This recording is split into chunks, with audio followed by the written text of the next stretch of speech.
માર્ગે ચાલવાનો જે પથ બતાવ્યો, જે દિશા બતાવી, એની પર આપણું ગુજરાત કે ભારત નહીં આખું વિશ્વ ચાલવા માટે આજે તત્પર છે. આખા વિશ્વના લોકો ગાંધીજીની પ્રતિમા મૂકે છે, એનામાંથી પ્રેરણા મેળવે છે. એની સામે આ ભારતીય જનતા પાર્ટીની સરકાર જે આરએસએસથી ચાલે છે, આ નાથુરામ ગોડસેના વારસો આજે ગુજરાતમાં ગાંધીનું સન્માન કરવાને બદલે, ગાંધીજીના સન્માન માટે આહવાન કરવાને બદલે ગોડસેની વાહવાહી કરતા જે નાટકો છે એને સરકાર પરમિશન આપે છે. એ રાજકોટમાં કાર્યક્રમ થાય, ભાવનગરમાં થાય, જામનગરમાં થાય કે અમદાવાદમાં થાય, પરમિશન કોણ આપે છે? આ ભાજપની ડબલ એન્જિન સરકાર આપે છે.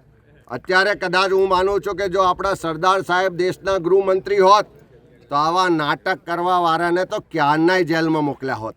પણ નરેન્દ્ર મોદી વડાપ્રધાન છે, અમિત શાહ ગૃહમંત્રી છે, ડબલ એન્જિનની સરકાર છે, તેમ છતાં ગુજરાતમાં ઠેર ઠેર ગોડસેની વાહવાહી કરતા, ગોડસે ગાંધીજીને માર્યા એને સાચું ઠેરવવાનો પ્રયત્ન કરતા આરએસએસના જે ચમચાઓ નાટકો કરવા નીકળ્યા છે.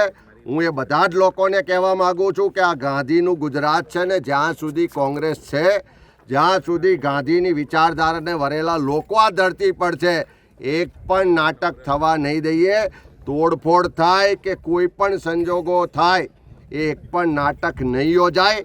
અને આ જે સરકારમાં થોડી ઘણી પણ શરમ હોય તો ભલે તમે ગોડસેની વિચારધારામાં માનતા હોય, ભલે તમારા આકાઓ જે આરએસએસના છે એમના ઈશારે આ થતું હોય ને તમારાથી બોલાતું ના હોય, પણ ગાંધીના ગુજરાતમાં રહો છો, ગાંધીના નામે રાજકારણ કરો છો, એમાંથી થોડી ઘણી પણ શરમ હોય તો સરકાર આની પર બેન્ડ લગાવે. નહીં તો કોંગ્રેસ પાર્ટી ને ગુજરાતના ગાંધી વિચારના વાહકો એક પણ જગ્યાએ આવા નાટકો થવા નહીં દે. અને એના માટે જે પરિસ્થિતિનું નિર્માણ થશે એની સંપૂર્ણ જવાબદારી આ ભાજપની સરકારની રહેશે.